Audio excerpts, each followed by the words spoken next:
Imagine a map of the world, drawn not in ink, but in the salt spray of the North Atlantic. A map where the known world ends not at the shores of Europe, but on a strange and fertile coast thousands of miles to the west. This was a map that existed for centuries only in whispered sagas, a world where Christopher Columbus was not the first, but a latecomer to a story started 500 years before him. Welcome to Echoes of Time, your portal to the forgotten pages of history. Today, we journey into the heart of a mystery that blurs the line between myth and recorded fact. We seek a lost settlement, a ghost on the shores of the New World, a place the Norse called Vinland. For generations, the tales of this land were relegated to legend, a heroic fantasy spun by Viking poets. But what if the sagas were not fantasy at all? What if they were the logbooks of a real, tangible, and thriving settlement on American soil? A European footprint in a continent they were never supposed to have reached. This is the Vinland Enigma.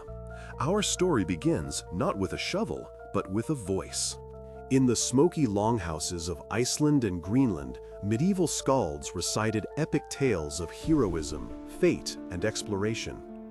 Two of these, the Saga of Erik the Red and the Saga of the Greenlanders, held a particularly tantalizing secret.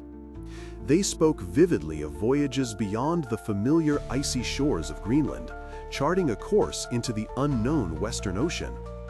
They told of Leif Erikson, son of the infamous Erik the Red, and his kin, daring explorers who sailed in open longships, guided by sun, stars, and the flight of birds. The land they found, according to these ancient texts, was a paradise compared to their barren homelands. They called it Vinland, the land of wine, a place of wild, intertwining grapes, of rivers teeming with salmon larger than any they had ever seen, and of endless forests offering timber, a resource desperately scarce in Greenland. It was a land of fertile grounds and mild winters, a land of opportunity and untold wealth. The sagas painted a picture of multiple voyages, of trade, of the birth of the first European child on American soil, and, ominously, of conflict. For centuries, these accounts were a historical conundrum.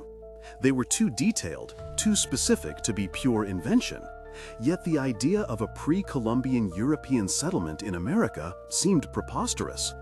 It fueled fervent speculation, a quest for a needle in a continent-sized haystack, driving historians and archaeologists to search for any shred of concrete evidence beyond the mythical narrative.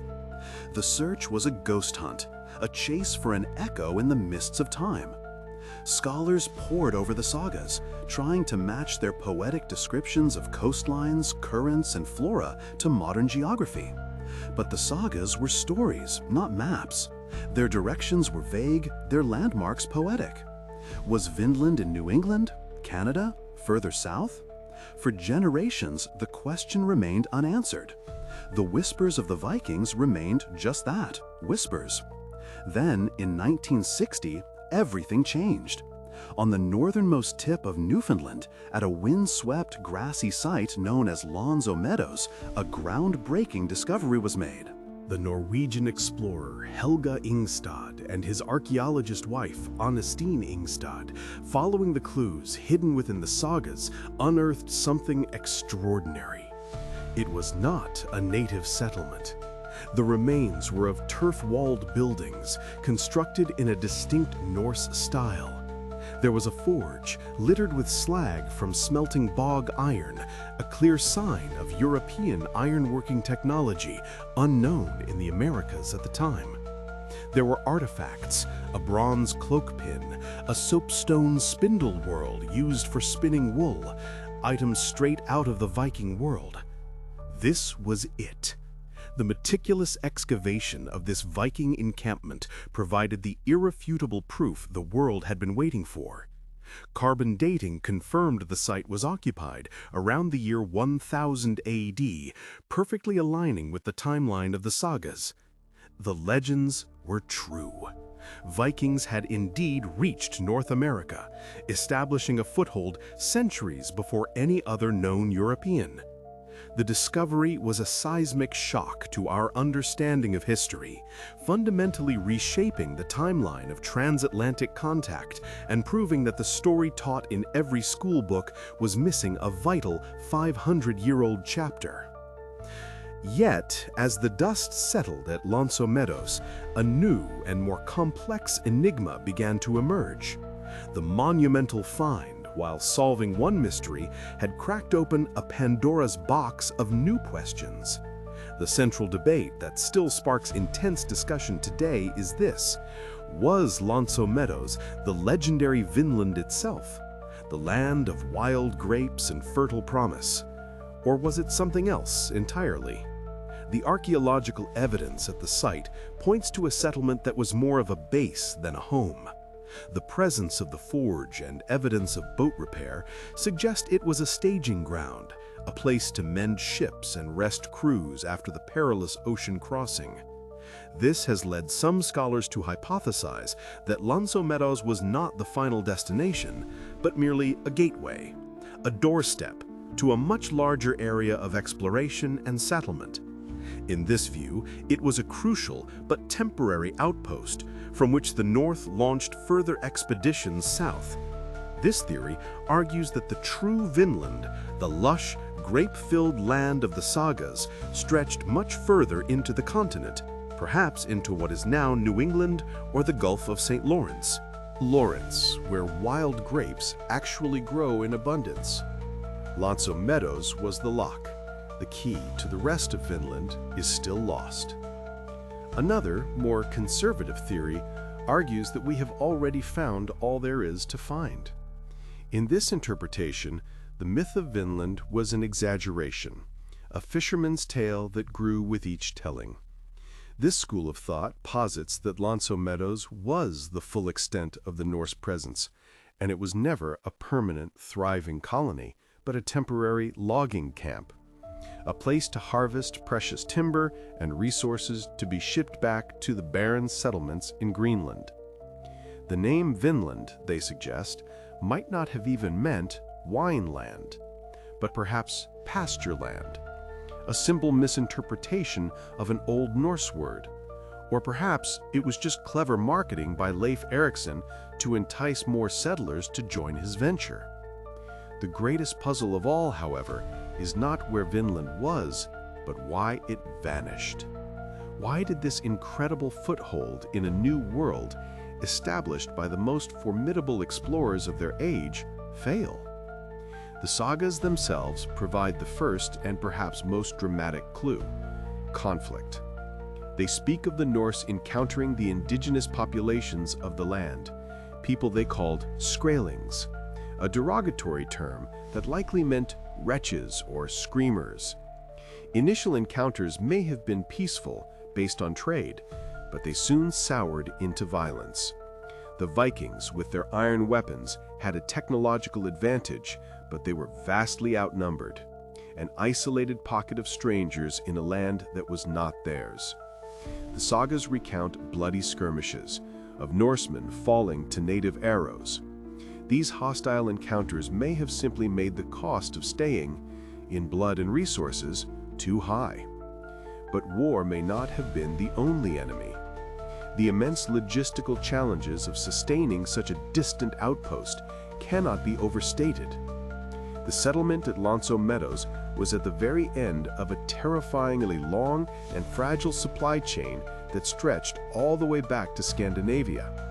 Every nail, every tool, every person had to cross thousands of miles of the most unforgiving ocean on the planet. A single lost ship could mean starvation or the inability to repair essential structures. Compared to the vast and self-sufficient indigenous populations, the Norse presence was a flickering candle in the wind, utterly dependent on a connection to a homeland that was itself on the fringe of the European world. A third factor, more subtle but just as deadly, may have been the environment itself. The Viking expansion across the Atlantic occurred during a period known as the medieval warm period, a time of milder climates that made sailing and farming in places like Greenland possible. But climates are not static.